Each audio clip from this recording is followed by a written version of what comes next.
নমস্কার বন্ধুরা, আমি চৈতালি আবার এসে গেছি আমার রান্নাঘরে নতুন একটা রেসিপি নিয়ে। আজকে আমি রান্না করছি পালং শাক।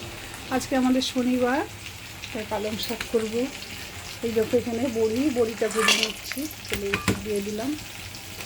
এই যে পালং শাক আছে আর দিয়ে দিলাম।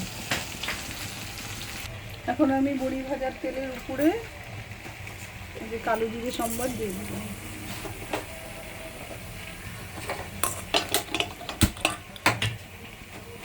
এবার বেগুনটা দিয়ে দিলাম, হলুদ লবণ দেওয়া আছে। বেগুনটা আমার ভাজা ভাজা হয়ে গেছে। এই যে আমি এবার পালং শাকগুলো ছেড়ে দিব।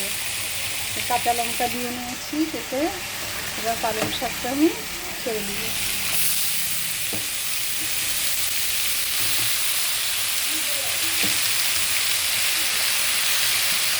পালং শাকটা দিয়ে নাড়াচাড়া করে এবার আমি ঢেকে দিব। এবার ঢাকনাটা খুলে আমি বড়িগুলো ছেড়ে দিব।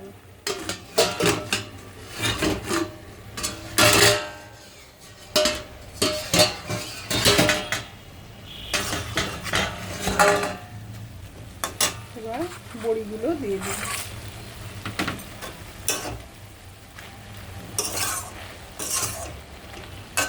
বড়ি দিয়ে আমি একটু জল দিয়ে দেব।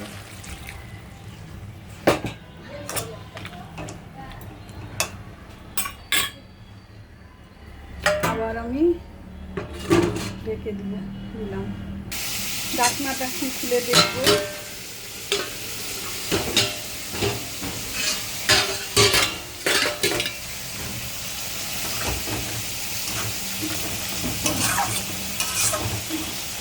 এবার আমি এই ধনে পাতাগুলো দিয়ে দিলাম।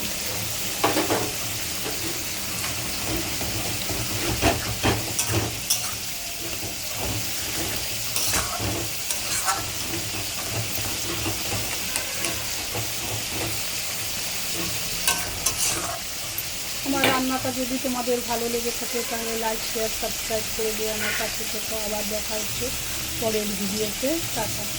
আমার রান্নাটা হয়ে গেছে, গ্যাস অফ করে দিলাম। তোমরা সবাই ভালো থেকো, সুস্থ থেকো।